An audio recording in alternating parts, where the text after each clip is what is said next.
Good afternoon and welcome to an informational briefing from the Senate and House Committees on Housing. I'd like to welcome our co-chair, Representative Troy Hashimoto, and if you'd like to introduce your members.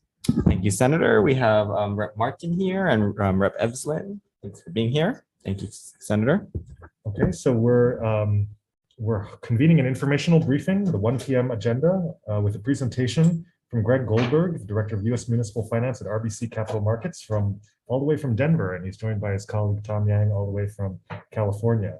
The purpose of this informational briefing is to understand strategies for accessing capital markets in order to better leverage funds for housing development. And I'm personally very excited. I was put in touch with these two gentlemen by the new DHHL chair, who said that they would have a lot of interesting things to say, and they indeed do. So unfortunately, we have about 45 minutes, or we want to end around 1:45. We have 15 minutes to transition to the next hearing. So I'll let you take it away. Great, and I'm going to try to make my remarks brief. Thank you for having me, Senator Chang and Representative Hashimoto and all the members of the committee. I hope today's information that we can share will be valuable in some way, and hopefully there's a way to follow up and put some of my ideas into action. Anyway, I'm going to go very quickly through the first parts so that we can have some interaction within our allotted 45 minutes. I'm, just really quick. I don't want to give a commercial on our firm, but I am, proud to say that we are the 7th largest global financial firm. So we do bring some credibility and breadth to the mix. We've been the number 3 muni bond underwriter nationally for the last couple of years. And we have been very active in Hawaii. These are, tombstones memorializing a number of transactions we've done here in Hawaii. And in my prior life at a different employer, I actually did several multifamily bond financings through HHFTC. I think every one that was offered in the public markets since the beginning or the middle of 2012. Part of a big practice of 18 other bankers across 7 offices. We perennially rank number 1 in multifamily housing banking, with the exception of 2021 when we were number 2 in the market. This is a little more information about some of the executions that we do, but we're particularly proud of what we do in Hawaii. We actually have an equity investing team that syndicates low-income housing tax credits and energy tax credits. This slide here shows a sampling of what we've done, and we have more in the pipeline. Not going to go into great detail, but one transaction that we're very proud of has nothing to do with housing, but it is related to housing. Is we did finance the world's 2nd or 3rd largest battery for HECO to capture solar power during the day that can be distributed at night. And I'm going to skip through that pretty quick because that's not really the topic of the day. Another project, though, that we were excited about was a student housing project for the University of Hawaii. The Atherton Residential Life Innovation and Entrepreneurship Center is an example of a 501c3 not-for-profit financing, which is a technique that we can bring to Hawaii to stretch the ability to bond finance projects beyond the limits of private activity bond cap. And that is related to bond cap recycling, which is a topic that I didn't cover in the presentation, but I was actually at a meeting with HHFTC and the City and County of Honolulu earlier, and they asked me to bring that up because it is an important way to stretch the capacity and the resources of the state beyond what is being done now. So we'd be happy to talk about bond cap recycling and certain initiatives that could be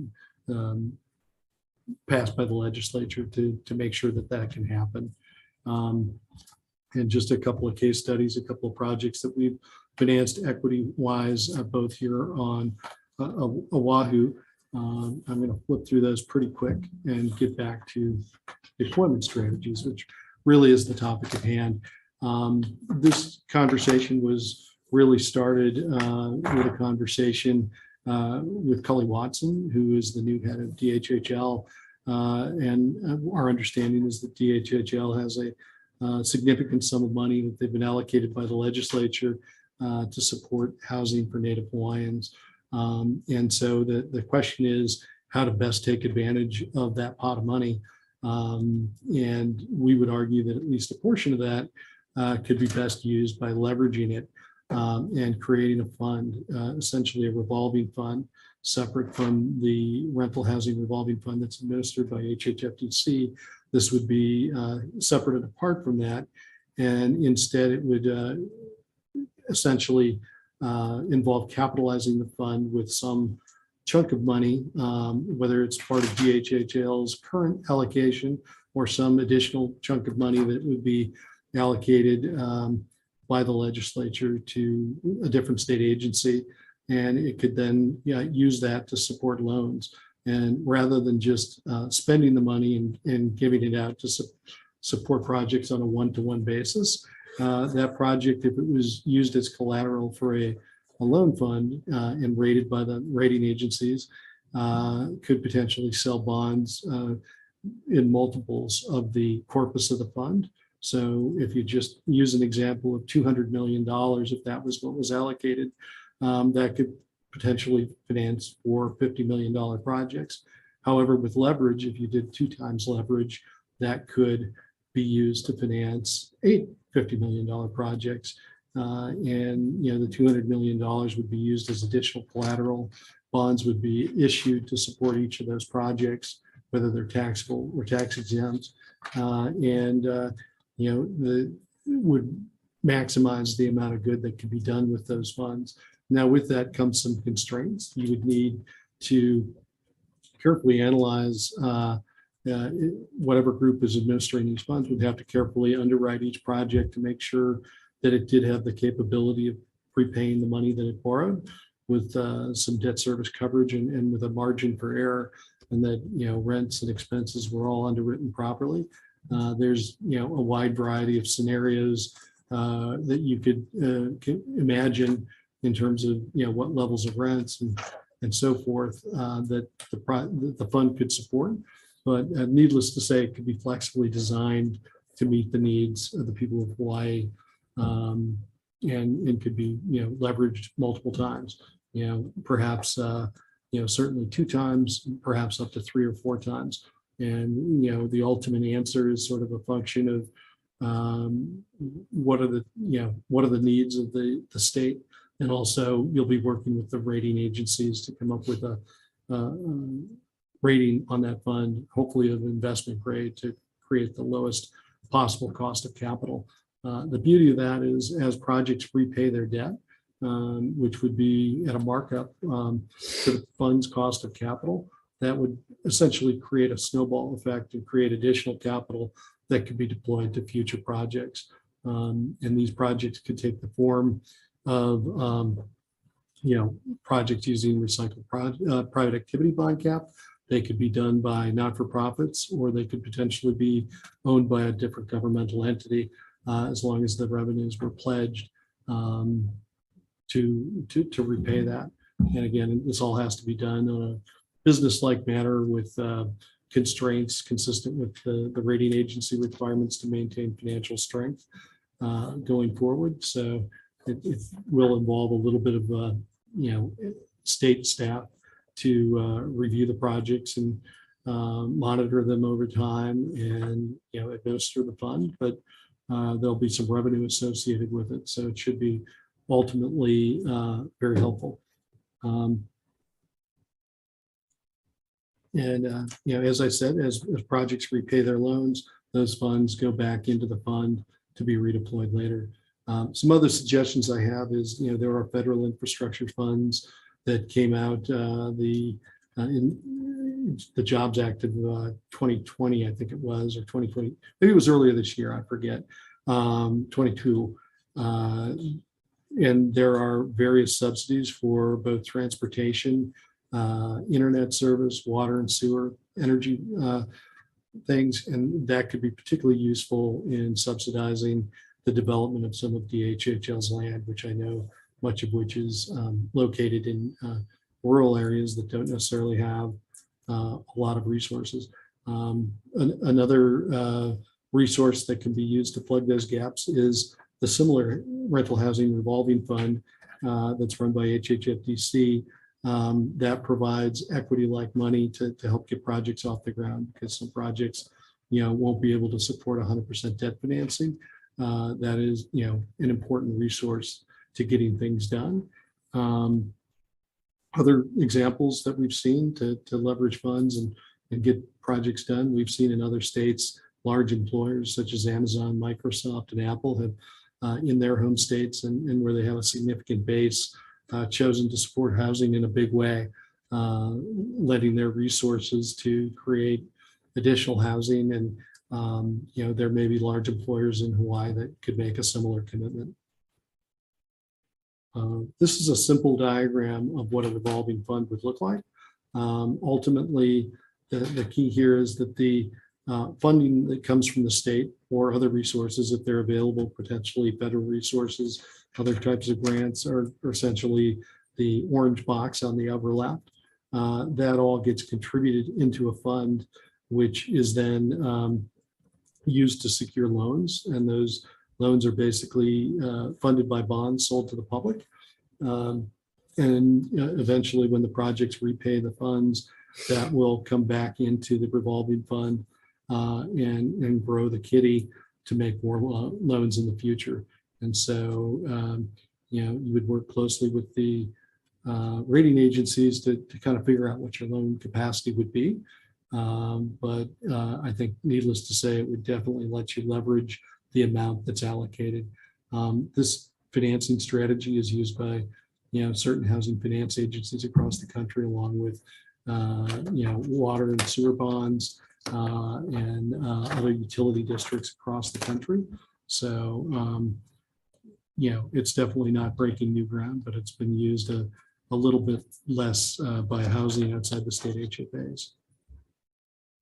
Some of the key considerations that you want to keep in mind as you consider if this idea is appropriate for the state to pursue. You have to figure out if the support is, strictly a one-time allocation of funds, or if there's some additional funds that can be supported in the future.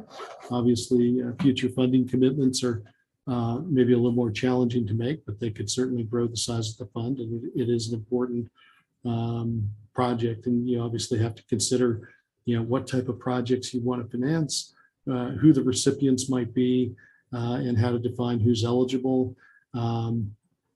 Obviously, broader participation is probably encouraged, because the low-income housing tax credit program takes care of folks who are very low and extremely low income.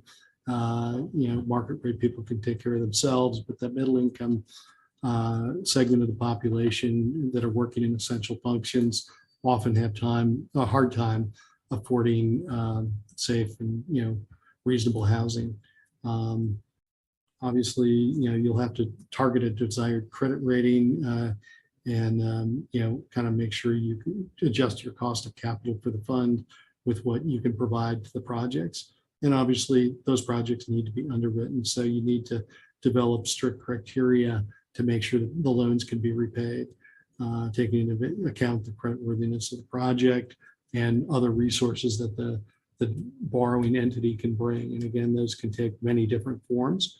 And obviously, there's got to be an allocation process to see how those funds would be allocated and divvied up. But I think it's safe to say there'd probably be more demand than funds available in almost any scenario.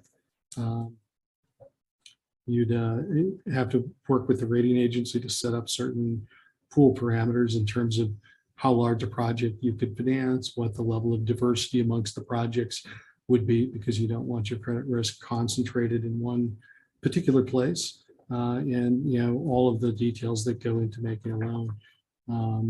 And so there's numerous compliance requirements as well that govern the issuance of bonds that all need to be taken into account. Certainly your bond counsel and attorney general can help you navigate those along with your financing partners. The equity funds can be leveraged somewhere between 2 and 4 times, depending on how things that work with how it fits in with the rating agency's criteria. And there obviously is a trade-off between the rating and the cost of funds and how much you can do with the funds. So it's to your advantage to have the highest possible rating to make sure that your cost of funds is as low as possible to do the most good.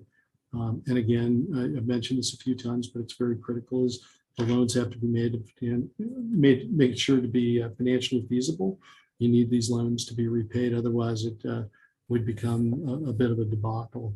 You can do this either on a taxable or tax exempt basis using a variety of ownership structures of the underlying projects. And, it allows the state to be pretty creative in the projects that it funds and the resources that it provides.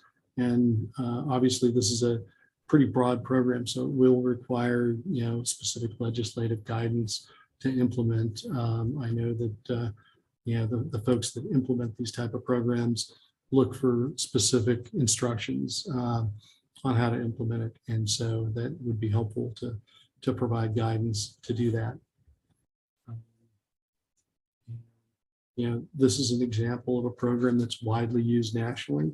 It's, as I mentioned, wastewater and drinking water revolving funds are done in 30 states. There's there forms of this are basically used by state HFAs as well to finance housing, both single and multifamily. And then, of course, we have pooled loans to meet infrastructure, both water and other types of infrastructure projects. And then some states have their own state infrastructure banks to manage this whole process for a wide variety of projects across their states. And so with that, just jumping back just to show the breadth and diversity of these type of programs, these are just a small smattering of the deals that we're involved in. And it's not intended to be a commercial, but it is intended to show that this type of program does work nationwide, and it's been used frequently. And again, as you're developing your language and debating this potential solution as one of an array of tools, you want to figure out how to deploy this capital in the most efficient way. And so that could be a division between both new sites with infrastructure in place and other sites that the state controls the land but still needs infrastructure. And in general, I know this is a topic that people have different views on, but generally multifamily complexes will more efficiently provide housing in terms of cost to more people than will single family residences. So there is a trade-off. I'm sure most people would prefer to have a single family house with a big yard, but economically and ecologically, I'm not sure that's entirely possible. And I would also suggest that the program would be set up to work with both the for-profit and not-for-profit local partners here who have additional capital they can bring to transactions, as well as a lot of technical expertise in building these projects. And so I think they can definitely help get things done by leveraging their skills and resources and pipelines. Many of them have sites already to go, just looking for a way to get transactions done. One good resource would be, shovel-ready projects that had perhaps applied for an allocation of low-income housing tax credits, or the private activity bonds that go with the 4% low-income housing tax credits. Many of those projects are kind of ready to go, but for the resources to finance them. I'd also point out that acquiring existing assets is much quicker than building a new project. So to the extent that there's any projects available in the market for sale, those could be an excellent opportunity to put this money to work pretty quickly. And then obviously you'll have to take into account, the mixed income nature and mixed population of the workforce. There's different theories on how that should be done, but many of these techniques can lead to a mixed income population where there's not necessarily a lot of guidance from the IRS on how that has to be allocated. particularly essential function bonds, which is another topic that I could go into for hours at a time. And then, the other issue, especially in an island state like Hawaii, you probably don't want to deploy all this capital all at one time with the limited resources of the contracting community. Doing a bunch of simultaneous projects might be challenging and sort of drive up the cost. So, you want to ease it in over a number of years. And I've got a few case studies that I could share as well. I'll go through those very quickly and then maybe turn it over to a question and answer forum, because I do want this to be interactive. But an example of using recycled bonds to finance projects is a deal that we closed with the California Municipal Finance Authority 2 weeks ago. Created 369 new units of housing in Los Angeles in the San Fernando Valley with basically no public resources, a private developer funded equity, and the balance of the funding was provided by tax exempt bonds. I won't go into the structure of that and how we created the most efficient cost of capital, but suffice it to say that was 369 units created out of thin air and some borrowers' equity and knowledge. Pacific Oaks Senior Apartments was a different type of transaction. It was done with a 501c3 not-for-profit in California. This was essentially a refinancing to buy out a partner and preserve the long-term affordability of this particular project. There is a huge demand amongst investors for bonds to support projects like this, and 501c3s have essentially unlimited access to access bonds within their mission. And so the state of Hawaii currently does not allow 501c3s to be financed. So there haven't been very many deals done here. However, we can work with some of the multiple state issuers that exist that can do bonds in do bond issues in any state, and we can bring them here. Although I guess I would strongly suggest that you consider changing that rule to enable the state entities here in Hawaii to finance 501c3 bonds itself. But until then, there's other resources we can bring in. I'm going to skip over these last couple of projects, which are essential function housing bonds, governmental owned projects that also might be of interest. But in the interest of time, we don't have a whole lot of time left. I'm going to stop talking and invite questions. Thank you so much for that great presentation. I mean, I don't know that I followed everything exactly, but it sounds like we can take $1 and turn it into $5 basically, and that $5 will be cheaper than $5 in the private markets, which is what enables the creation of low-cost housing at a much reduced impact to the taxpayer. And is that a fairly accurate summary of what we've talked about? Yeah, 5 times leverage might be a little bit optimistic, but certainly you can leverage at a multiple of 2 to 4 times at least, maybe more over time, especially. And it is a low-cost way of financing these projects, which are so costly to build and so in demand. Josh, do you want to? Yeah, I guess when you talk about leveraging funds and creating a guarantee fund, so what is the basic difference than what we have now? Right, we have a rental housing revolving fund, of a dwelling unit revolving fund. What are you proposing for us to do it? I think you said you do a DHHL example. So I'm just trying to figure out like what is it new that we're trying to accomplish with this new fund?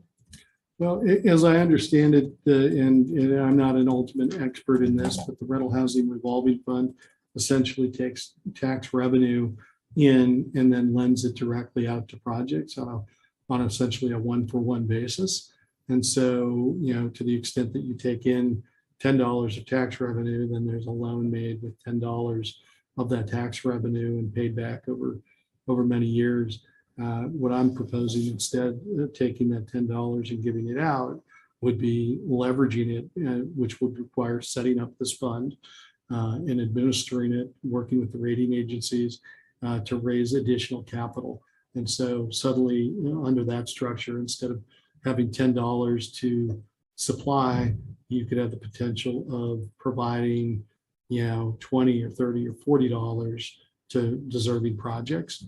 And so in that way, it multiplies the benefit of the fund. So what is the strategy of that then? Is that in a combination of using other things like recycled PABs, 501c3 bonds? Like how are we, I'm just trying to get my grasp how we're actually functionally doing something different.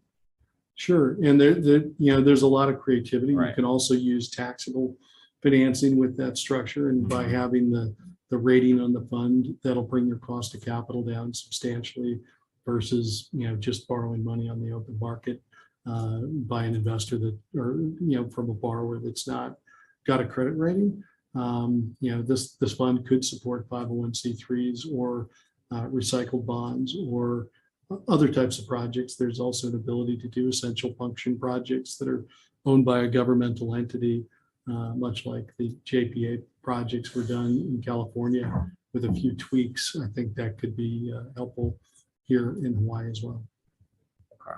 Well, I guess what I'm trying to figure out, because so when we're using rental housing revolving fund, obviously it's in a capital stack, right? We're using LIHTC and, we're trying to leverage all of that. So I'm just trying to figure out getting down to the bottom, what is different from what we have now? I guess I'm just not grasping how you're going to make $1 turn into $3 without other things that we're going to leverage. Yeah, it certainly isn't a panacea on its own. So it would have to be used probably in combination with things like the rental housing revolving fund or DERF monies or, CDBG grants, things like that. But it's just an additional tool to bring additional capital into the market. And in particular, some of those resources, the way they're used now, are mostly in the LIHTC program. But the LIHTC program is very constrained in terms of, the availability of those resources from the federal government allocated out to the states. And so this would potentially allow you to do much more financing. So is the recommendation not to just expand the use of the rental housing revolving fund? You would rather us make a new fund? That's sort of what we were thinking. And this emanated from a conversation with regard to DHHL and how they're going to spend its money. And I know there's a lot of different thoughts on how best to do that, but a portion of that could be used in this way to, leverage and expand the amount of financing that can be done with, what is ultimately a limited resource. Okay. Members, do you have any questions? About this? Go ahead. Yeah, you have a slide here referencing CW SRFs and how to leverage that money. Could you kind of walk through how other municipalities have leveraged CW SRF funds through a bond? Or even just if you could point us in the direction of a state that's doing it well and we can look into it more. There's a ton of, the water revolving funds being used across the country. It's not an exact example because a water utility has the ability to charge rates on water and raise its revenue and has a lot of control, whereas a housing project, relies on its tenants to pay the rent. And so you need to, carefully underwrite the project. So I would say, a multifamily housing project is much riskier than a water district or something like that. But at the same time, that basic construct is used by HFAs across the country.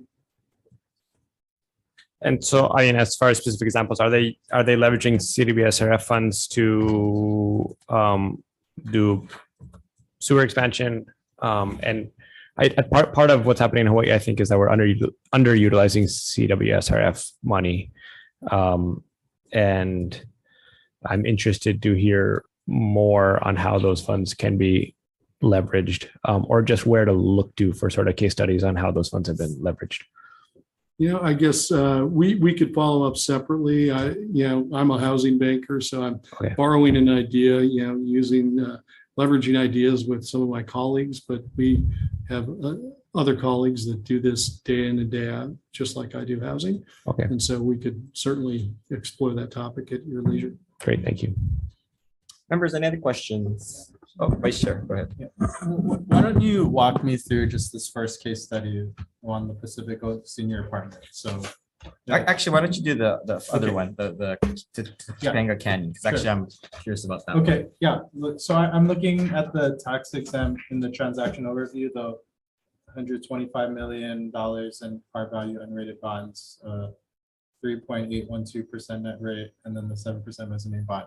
Where does the leveraging, where is that in this equation? So that's a separate transaction. That's just to show the, ability of the financial markets to buy bonds. That was a one-on-one case of using recycled private activity bonds to create a project where there was no new private activity bonds to do a LIHTC project. Right? And LIHTC, by the way, is low income housing tax credit.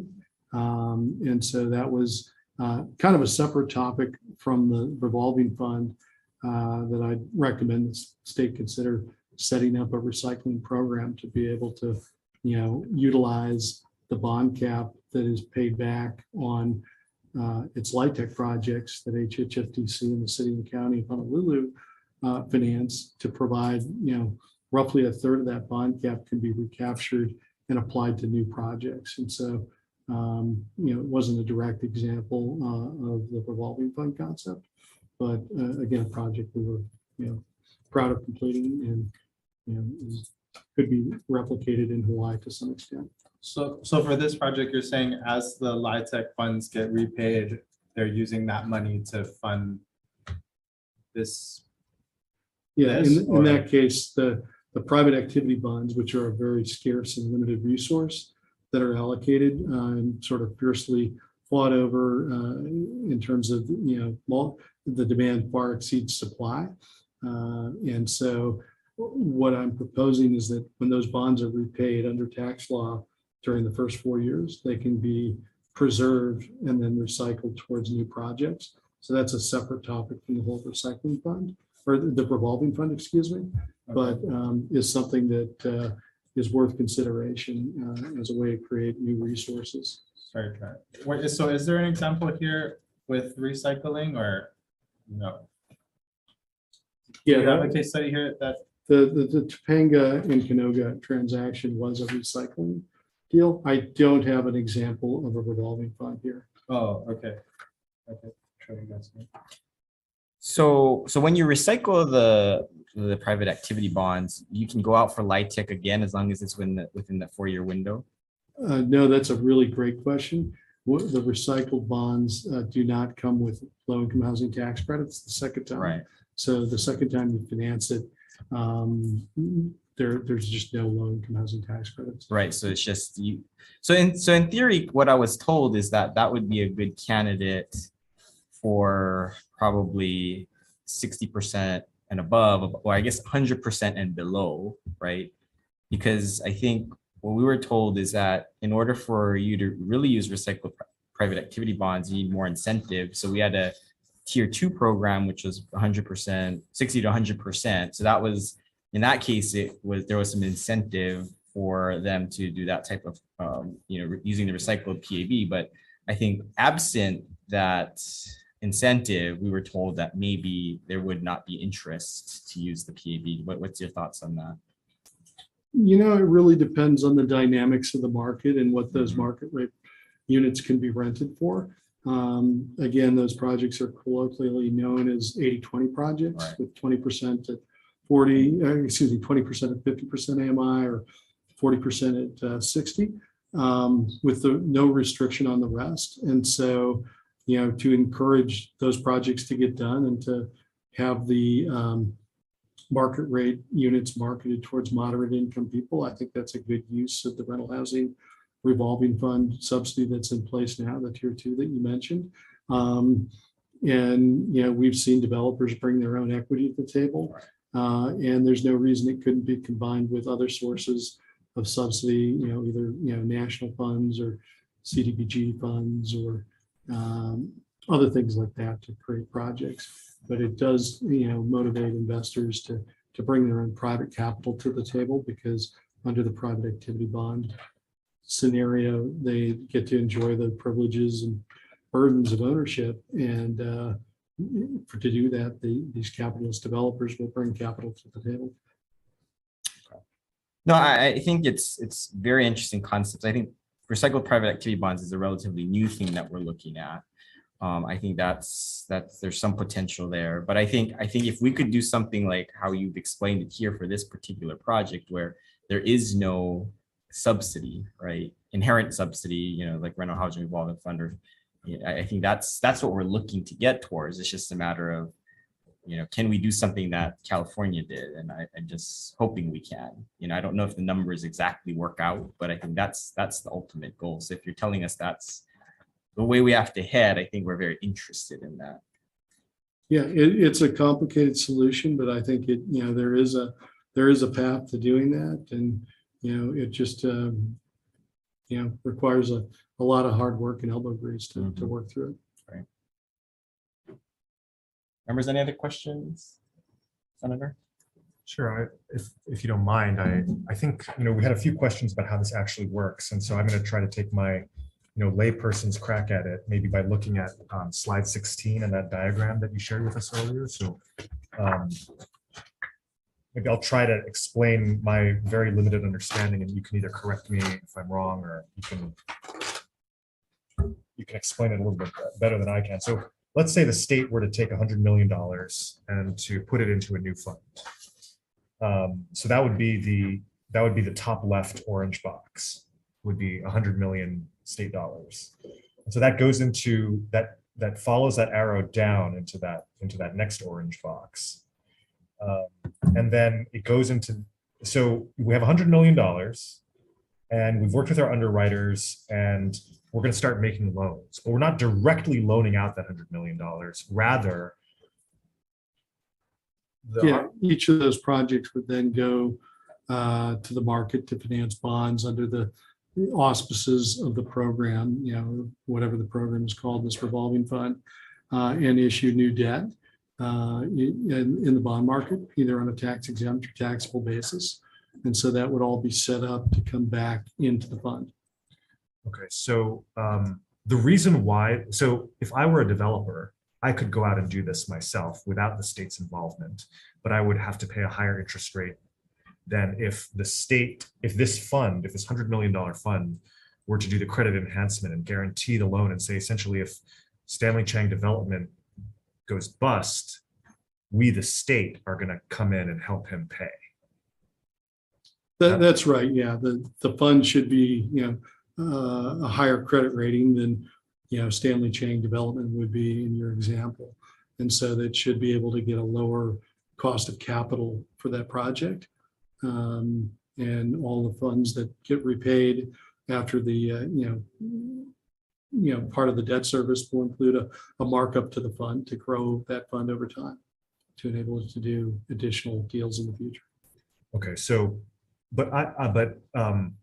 so if Troy is that orange box, if Troy is the state, he's not actually giving me any money. He's just giving me a piece of paper that says he's guaranteeing my bond of whatever, $50 million. And so, but when my lender, like let's say RBC, issues that bond, I am repaying. Stanley Chang Development is repaying that bond, right? So no money has left Troy's coffers, right? That's right. You would do a new capital markets transaction to, essentially raise money from bond investors to finance your project, and that would be used by the fund to make that loan to Stanley Chang Development, and then the fund would, be monitoring and hopefully never have to step up and make good on it. Hopefully, no money would ever leave the fund. It would actually be on hand in the fund, invested in some sort of a conservative portfolio investment, so that hopefully could be growing on its own as well. So let's say after a few years, I've paid back half of the bond's debt service. So that in theory frees up more of the capital in Troy's $100 million pot of funds.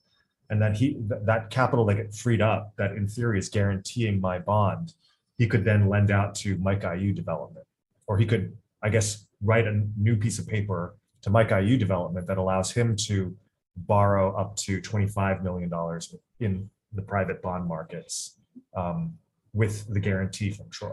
That's right. And, there'll be a kind of a size limit that you'll work out with the rating agencies, but exactly as you point out, as loans are repaid, that capital is able to be redeployed.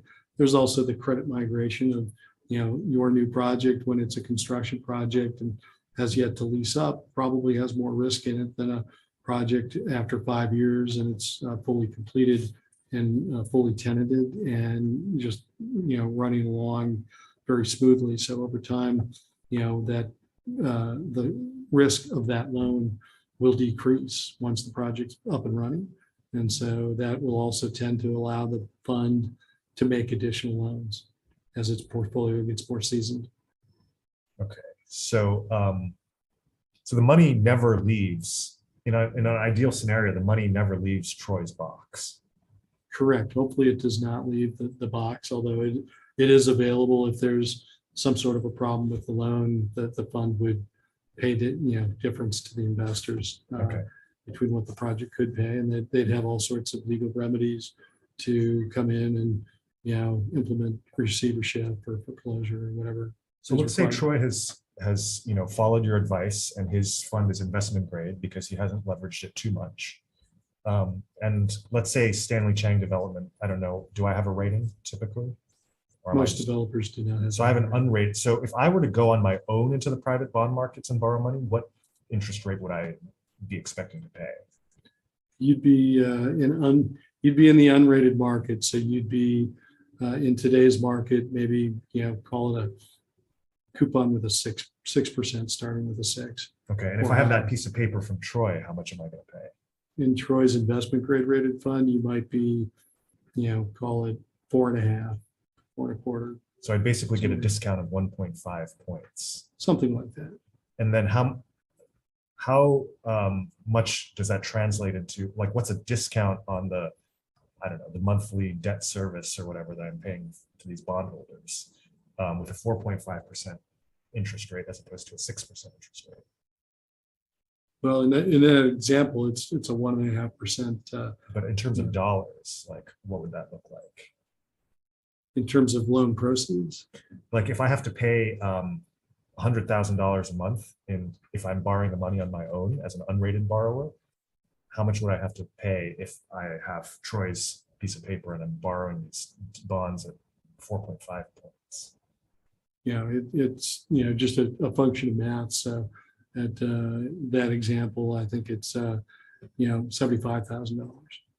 Okay, so then in theory, I can pass that savings of $25,000 on to the tenants of my new building. So I could knock their rent down 25%. Not necessarily. It depends on how the project was funded. If you're an entrepreneur, Stanley Chang Development, would want to earn a return on whatever money it put in upfront, and so you probably wouldn't have put in whatever equity you put in at closing without having had that profit motive to earn some return off of it. Not that you're charging above market rents, but you would be. Most developers would charge similar rents as the market would bear. Okay, so I would keep charging the same rent that I charged before. I would just make more money. Potentially, but more likely you would get a bigger loan, given the lower debt service requirements. So there'd be less equity required, and basically it would expand the amount of activity in the market. I see. So you would see this really as enabling the creation of more housing as opposed to reducing the rent for that housing that is created. Correct. And theoretically, in a macro level, there's a feedback loop. There's the more housing there is, that'll tend to keep down the cost of housing, but that's on a macro level. So an individual project is probably not going to choose to keep its rents that low. Right. So, but insofar as high interest rates are one of the barriers to the creation of affordable housing, this would reduce or remove that significant barrier. It would certainly help. Any other questions? Yeah, a few more off of Stanley Chang Investing. Yeah, developer. So I'm a little bit confused. Why does the legislature need to even fund the 100 million in the first place? What's the point of that? So with no financial strength backing the revolving fund that I mentioned, there's no way to get an investment grade rating. And if it was, just starting from scratch, there's really no lower cost of capital available because it has no financial strength. Wait, since we were talking about that, so you can't use the faith and credit of the state government then? You could if the state was willing to put the full faith and credit of the state's finances behind it. Absolutely, you could. Because at a certain point, it doesn't make sense to just throw money into a fund and you just let it sit there when it's not typically may not be used, right? Sure. So is that just as long as we pass a law saying we're going to insure loans?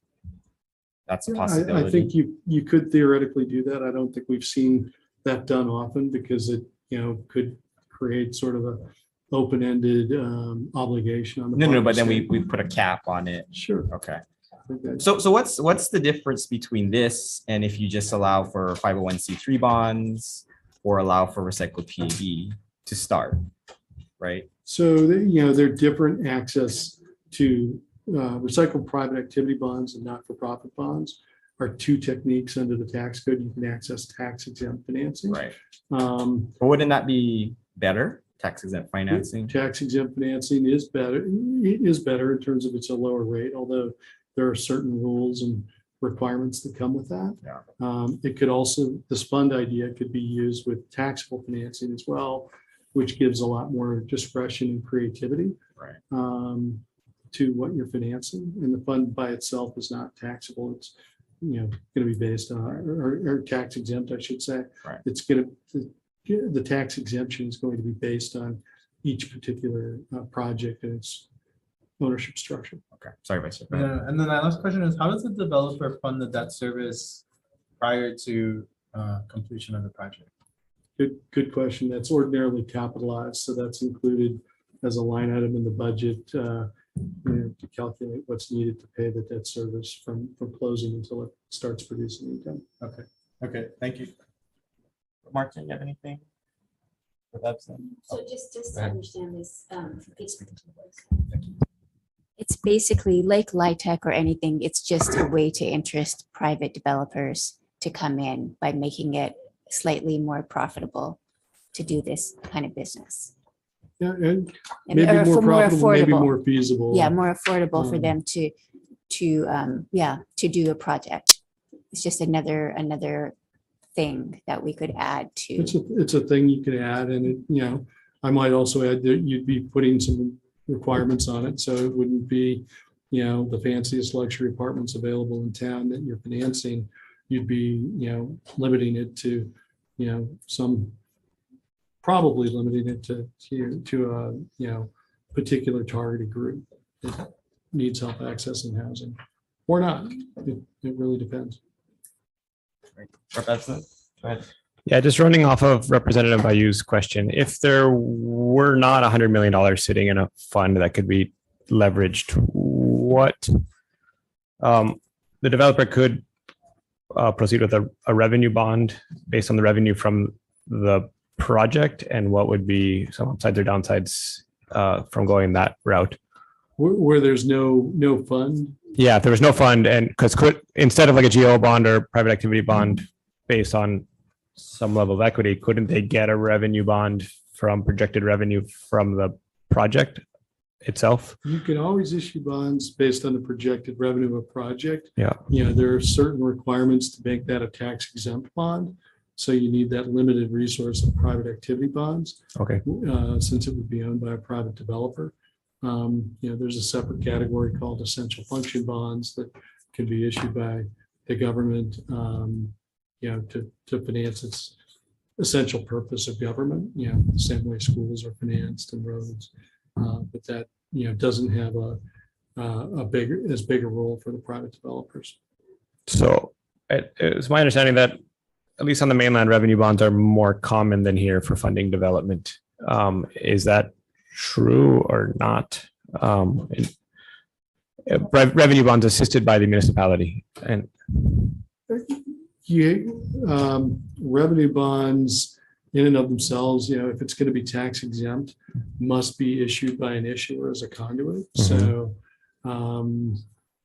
it is possible to issue a taxable bond backed by a project with no governmental involvement, no tax exemption. But, when, the U.S. Congress put these laws in place, it was intended to sort of limit the amount of projects that can be financed with private activity bonds. That's why the allocation.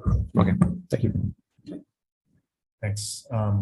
We want to thank you again for your informative presentation and for answering all of our questions. Unfortunately, that's all the time we have today. And so if members have further questions, they can reach out to you directly. And I know that we certainly intend to do so and look into some of the legislative suggestions that you've had for the state. We do need a few minutes to get ready for IT purposes for the 2 o'clock reso agenda. But this information briefing being, there being no further business in this information briefing is now adjourned. Thank you. Thank you.